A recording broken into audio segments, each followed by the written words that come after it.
நேற்றைய தினம் தினமலர் பத்திரிகையில் வருது. பல மாவட்டங்களில் 16ஆம் தேதி முதல் கனமழை பெய்யும். வங்கக்கடலில் காற்றழுத்த தாழ்வு. இதன் காரணமாக தமிழகத்தில் பல மாவட்டங்களில் புதுச்சேரி காரைக்கால் பகுதி இடிமுண்டலுடன் பெய்யும். இதுல தமிழகத்தில் வேலூர், திருப்பத்தூர், கிருஷ்ணகிரி, தருமபுரி, சேலம், திருவண்ணாமலை. நான் தருமபுரியில எழுச்சி சுற்றுப்பயணத்தை வச்சிருந்தேன். 17, 18 வச்சிருந்தோம். இந்த பத்திரிகை பார்த்துட்டு வானிலை ஆராய்ச்சி மையத்தையும் கேட்டோம். வானிலை கேட்கும்போது அவர்கள் மழை வருது உறுதினாங்க. அதனால நாங்க அந்த தேதியில அங்க எழுச்சி பயணத்தை மேற்கொள்ளாம பிறகு ஒரு தேதி இந்த மாதம் 28, 29ஆம் தேதி தருமபுரி மாவட்டத்தில் எழுச்சி பயணம் தொடரும் என்று அறிவிச்சார்.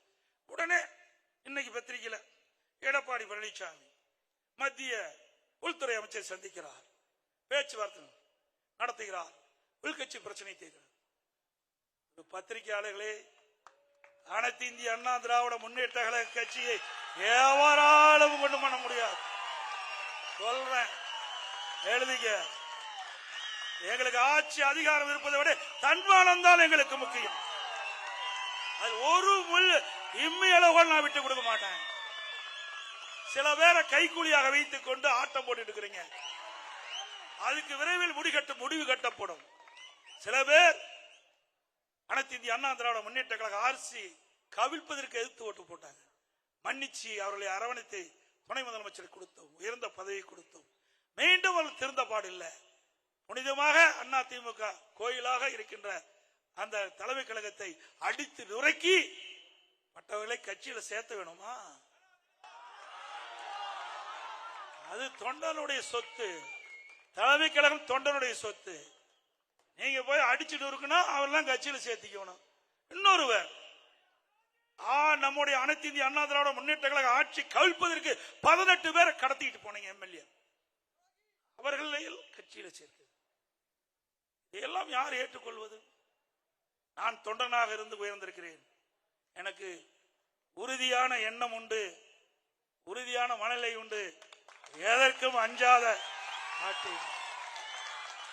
யாரையும் என்னை மிரட்டியும் பார்க்க முடியாது, பண்ண முடியாது. இன்றைக்கு கூட்டணி சேருவது அவ்வப்போது நெருக்கிற நிகழ்வு.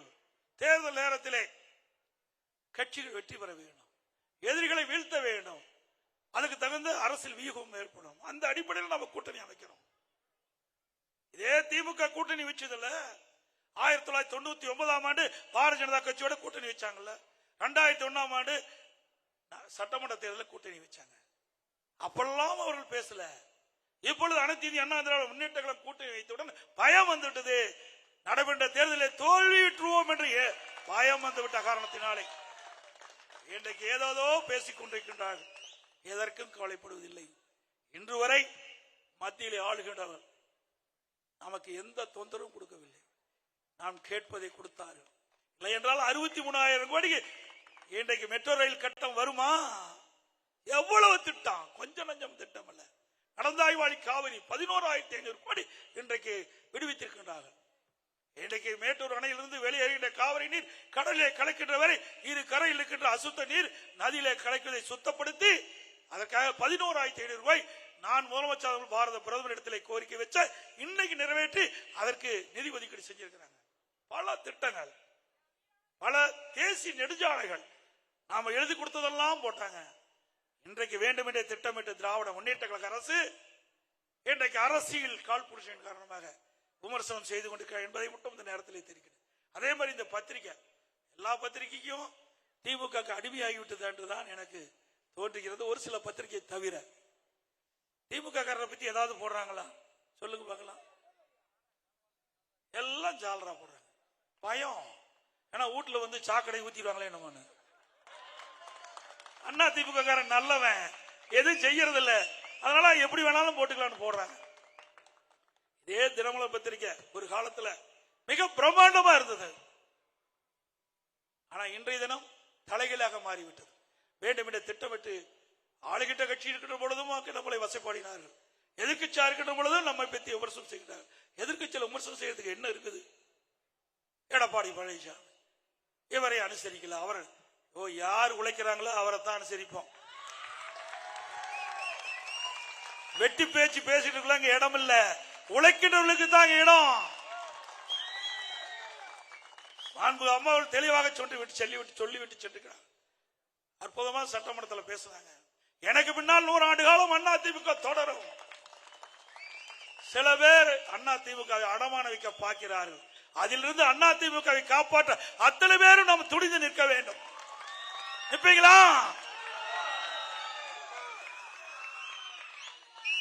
இப்பொழுதும் சொல்லுகின்றேன், அனைத்து இந்திய அண்ணா திராவிட முன்னேற்ற கழகத்திற்கு எவர் ஒருவர் துரோகம் செஞ்சாலும் அவர் நடு ரோட்டிலே நிற்பார், விலாசம் இல்லாமல் போய்விடுவார். இந்த இயக்கம் உயிரோட்டம் உள்ள இயக்கம். பொன்மனச்சம்பல் புரட்சி தலைவர் எம்ஜிஆர், புரட்சி தலைவர் அம்மா இருவரும் சக்திகள் கொண்ட இயக்கம். இது இறைவனால் படைக்கப்பட்ட இயக்கம். இது ஏழைகளுக்காக தோற்றுவிக்கப்பட்ட இயக்கம், குடும்பத்துக்காக அல்ல.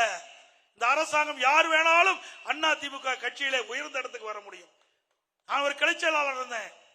இன்றைக்கு உங்களுடைய ஆதரவோடு பொதுச் செயலாளர் திமுக வர முடியுமா? யாராவது பேச முடியுமா? திமுக திரு கருணாநிதி குடும்பத்தை தவிர்த்து யாராவது பேச முடியுமா? ஆட்சி அதிகாரம் அண்ணா திமுக சாதாரண ஏழைகள் கூட எம்எல்ஏ ஆகலாம், எம்பி ஆகலாம், அமைச்சர், முதலமைச்சர் ஆக முடியாது. அண்ணா திமுக தான் முடியும். இது ஜனநாயகம் உள்ள கட்சி. அதே உயிரோட்டம் உள்ள அனைத்து இந்திய அண்ணா திராவிட முன்னேற்ற கழகத்துக்கு துரோகம் செய்கின்றவர்கள் யாராக இருந்தாலும் ஆண்டவன் மன்னிக்க மாட்டார் என்பதை மட்டும் நேரத்தில் குறிப்பிட்டு, இன்னொரு பத்திரிகை தினகரன் பத்திரிகை, அது பீட்டர் மாமான்னு ஒரு பக்கம் இருக்குது. பீட்டர் மாமா அதுல அண்ணா திமுக பத்தி போலின்னா வயிற்று வலி வந்துடும். அண்ணா திமுக பத்தி ஒரு செய்தி போடும். இங்க இருக்கிற வட்ட செயலாளர் இப்படி, அந்த மாவட்ட செயலாளர் இப்படி, தினந்தோறும் எடுத்து புரட்டி பாருங்க. அது அண்ணா திமுக கட்சிய செய்தி வராத நாளே இல்லை. பரவாயில்ல, ஏதோ ஒரு வழியில எங்களுக்கு விளம்பரப்படுத்துற, நன்றி. ஏதாவது வழியில எங்களை விளம்பரப்படுத்திட்டு இருக்கிற. ஆக இப்படி பத்திரிகையுடைய தர்மம் இன்றைக்கு இல்லை என்பதுதான் யதார்த்த உண்மை. இனியாவது பத்திரிகையாளர்கள் நடுநிலையோடு செயல்படுங்க. அப்புறம் ஊடகம் நாம பேசுறது 4 நிமிஷம் தான் காட்டுவாங்க. ஆனா ஒரு நாள் பூரா காட்டுவாங்க ஒண்ணுமே இல்லாத செய்தி. அது என்னன்னு உங்களுக்கு தெரியும். இன்றைக்கு 9 மணிக்கு புறப்பட்டா நைட்டு 10 மணி வரைக்கும் காட்டுவாங்க. ஊடக நண்பர்களே, நல்லதை செய்யறத காட்டுங்க. நாட்டுக்கு நன்மை செய்யக்கூடிய திட்டங்கள், நாட்டுக்கு நன்மை செய்யக்கூடிய செய்திகள் மக்களை போய் சேரட்டும். யாரையும் குறை சொல்லி பேசவில்லை. ஆனால் இந்த ஊடக செய்தியாளர்களும் பத்திரிகையாளர்களும் நடுநிலையோடு நடந்து கொள்ள வேண்டும். எங்களுக்கு ஆதரவாக செயல்பட நான் கேட்கல, ஆனால் உண்மை செய்தியை தாங்கள் வெளியிட வேண்டும் என்று அன்போடு கேட்டு